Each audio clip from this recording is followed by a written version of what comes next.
Hi guys, welcome back to my channel. I am Siddharth and आज की जो class है हम लोग फिर से हम एक चैप्टर कंप्लीट बोल रहा हूँ कर शुरू करने वाले हैं for Maharashtrian board class 12th के लिए जो है सेल्फ चैप्टर। एंड आज हम लोग इसका पार्ट 1 करेंगे। तो this is the second chapter. मैं फर्स्ट चैप्टर भी करवाऊंगा आपको। तो सेल्फ हम लोग करने वाले थे जैसे सीबीएसई बोर्ड में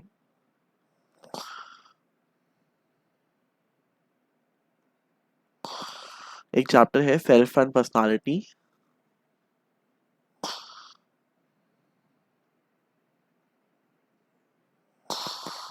वैसे ही एक चैप्टर है सेल्फ महाराष्ट्रन बोर्ड के लिए। तो आज हम ये करने वाले चैप्टर शुरू। So let's start. Introduction. All of us are part of this world. We play many roles in our lives. Self concept is defined as the totality of perceptions of each person has for themselves. According to Simons, self concept is the way of an individual react to himself. Our self concept continues to change throughout our life. तो क्या हो रहा है, हम all of us a part of this, हम लोग एक part है ना। मैं पार्ट हूँ एक वर्ल्ड, आप लोग पार्ट हैं। तो हम लोग अपनी अपनी हमारी लाइफ में हम बहुत सारे रोल्स प्ले करते हैं। We play many roles, right. अब वो रोल्स जो होते हैं, अब हम उसको क्या बोलेंगे, सेल्फ कॉन्सेप्ट जो है एक, उसको सेल्फ कॉन्सेप्ट हम लोग एक प्ले रोल कर रहे हैं। जैसे आप लोग स्टूडेंट्स हो अभी स्टूडेंट्स हो, या फिर मैं मान सकता हूँ मैं एक एजुकेटर हूँ। मैं स्टूडेंट भी हूँ, एजुकेटर भी हूँ, राइट। एंड तो हम लोग अपनी लाइफ में बहुत सारे रोल्स प्ले कर रहे हैं। We are students, we are kids, we are children, we are son, we are daughter, है ना। तो मैं आपको एक मैंने आपको बता दिया लाइक कि हम लोग अपनी लाइफ में बहुत रोल्स प्ले कर रहे हैं। तो सेल्फ कॉन्सेप्ट क्या है? It is defined as the totality of perceptions each person has of themselves. तो यहाँ क्या बोल रहे हैं, सेल्फ कॉन्सेप्ट क्या होता है, एक डिफाइन मतलब इसको डिफाइन किया totality of perceptions.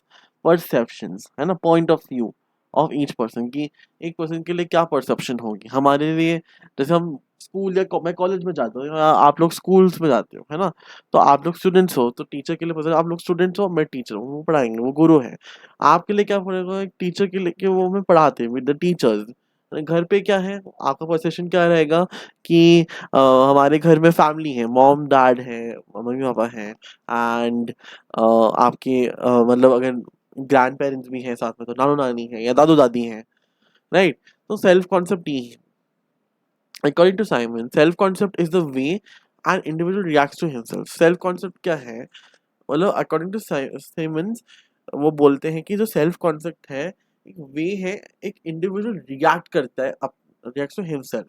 Are self concept continues to change, वो चेंज होते रहेगा throughout our life span. हमारे लाइफ स्पैन के हिसाब से जो सेल्फ कॉन्सेप्ट है वो चेंज होते रहेगा। Dimensions of self concept. So Rensch and Hefner had conducted research on the dimensions of self. The research showed that overall organization self-concept is common for all. They found 8 categories by which participants found themselves. क्या बोले, dimensions. तो Reigns और Hefner ने एक research conduct किया था बहुत पहले, राइट। और उसमें बोला कि जो सेल्फ कॉन्सेप्ट है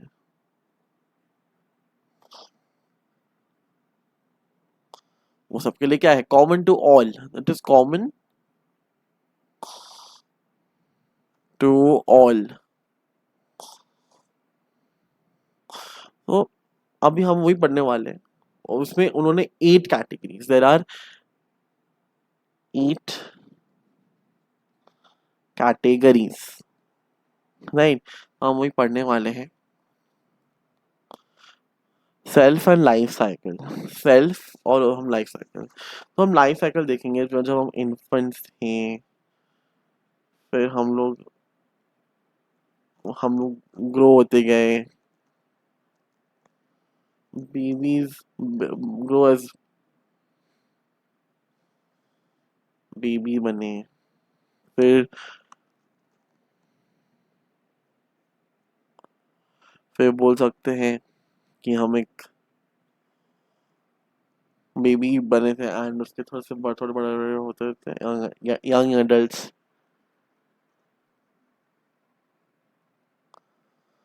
फिर teens, no sorry, I am writing wrong,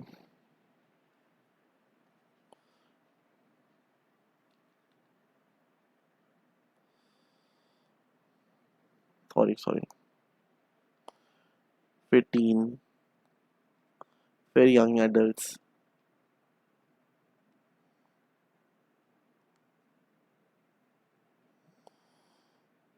फिर एज एडल्ट, फिर ओल्ड। तो एक life cycle.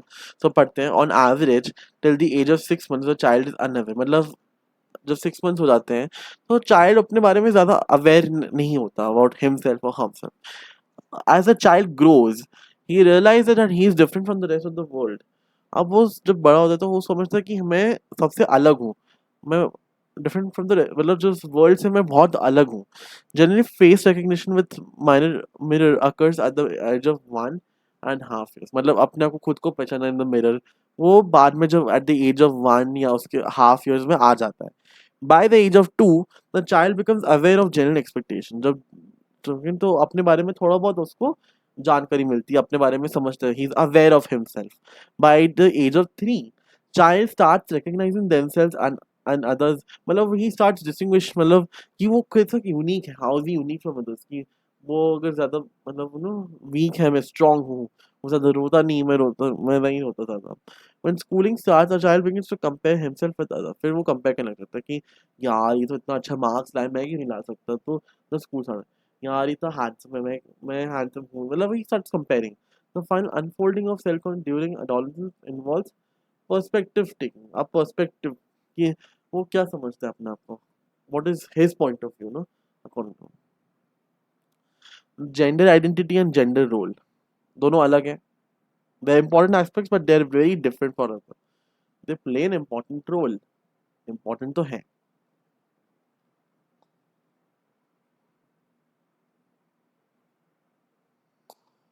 right? So gender role and gender identity are important aspects of self concept. It is, gender identity is the perception of oneself as male or female. Gender identity क्या होता है, वो एक, अब उनका perception है कि as male और फीमेल।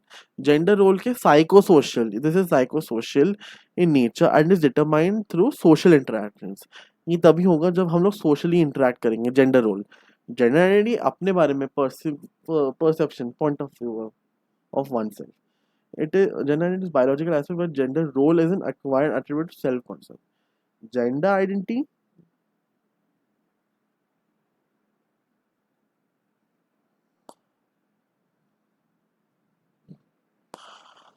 gender role,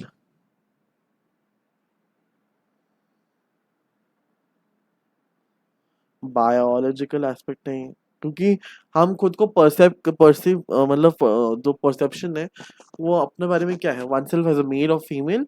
और जेंडर रोल क्या है, वो है it can be determined through social interactions. वो ऐसे नहीं, आपको सोशली इंटरेक्ट करना पड़ेगा, अरे psycho social in nature. Aspects of self, तो हमें 4 एस्पेक्ट्स, 4 मेजर एस्पेक्ट्स है, कौन से, देखो, self awareness,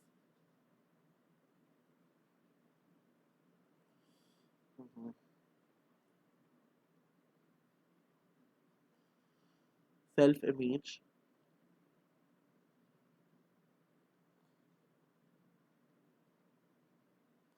then self efficacy,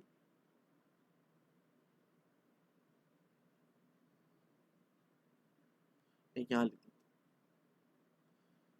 self esteem.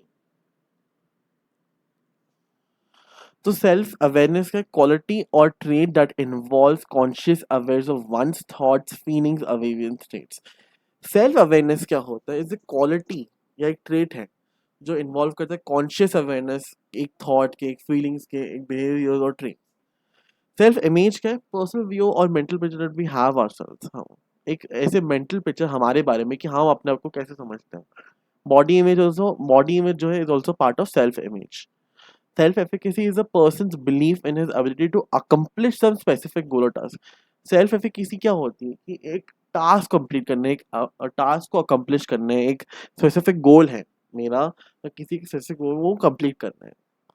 Self esteem is overall evaluation of our worth as a person based on all positive and negative self perception। ये कि overall evaluation अपने बारे में कि हम अपने आप को कैसे समझते हैं, based on all positive and negative से, कि हम नेगेटिवली अपने आप को परसीव करते हैं या पॉजिटिव अपने आप को परसीव करते हैं। Self regulation, it is being able to control our own thoughts, feelings, actions. When one engages in self regulation, he avoids impulsive reactions. Self regulation also involves focusing on certain parts of life. He showed that people either have promotion or prevention regulatory focus. Self regulation has crucial implications or in our life. तो self regulation क्या होता है कि हम अपने monitor कर सके अपने अपने अपने फीलिंग्स, अपने थॉट्स, अपने एक्शंस को कंट्रोल कर सके। तो when one engages in self regulation he avoids impulsive reactions कि कि अगर नेगेटिव हम लोग को, हम अपना बिहेवियर या थॉट्स को कंट्रोल कर सकते हैं, तो अगर कोई एंगेज होता है तो वो इम्पल्सिव रिएक्शंस नहीं लेता। So it also involves on focusing on certain parts of life. Agents show that people either have promotion or prevention regulatory focus। या तो प्रमोशन एजेंट्स बोलते हैं कि पीपल के पास आइदर प्रमोशन है या प्रिवेंशन रेगुलेटरी फोकस है। And self regulation has crucial implications in our life। And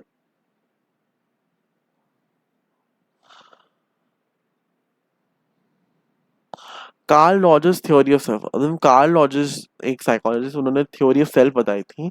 according to Carl Rogers every individual has a tendency to actualize himself। people who achieve self actualizations are well balanced, well adjusted and interesting। Two important concepts related to Rogers theory are the real self and ideal self।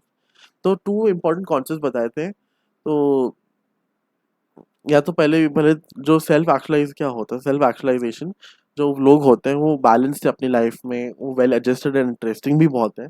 But to important concept हो रहे थे related to Rogers theory. एक अपना ideal self होता है और एक real self. The real self what we are, हम लोग क्या है। रियल सेल्फ क्या बात करती है कि हम हैं कौन। And ideal self, ideal self क्या बोलता है कि हम एक मतलब हमें कौन मतलब what we want to be, हमें क्या बनना है, what is our gender role, हमारा रोल क्या है, मतलब हमें क्या बनना है। रियल सेल्फ अभी हम हैं क्या, आइडियल सेल्फ क्या है, हमें जो बनना है। High congruence between the real and ideal self leads to healthy productive life. अगर ज़्यादा हाई कॉन्ग्रेंस है तो वो क्या बोलते हैं कि हम लोग एक हेल्दियर प्रोडक्टिव लाइफ जीते हैं। तो गाइस मैंने अभी हमने सेल्फ पार्ट 1 कर लिया है, पार्ट 2 भी आएगा, डोंट वरी। एंड में ये वाले नोट्स आपको आज ही के आज ही मतलब इसी डिस्क्रिप्शन बॉक्स में मिल जाएगा आपको। तो thank you guys for watching, I hope you guys like it, then please do subscribe to my channel and I will see you soon. Thank you.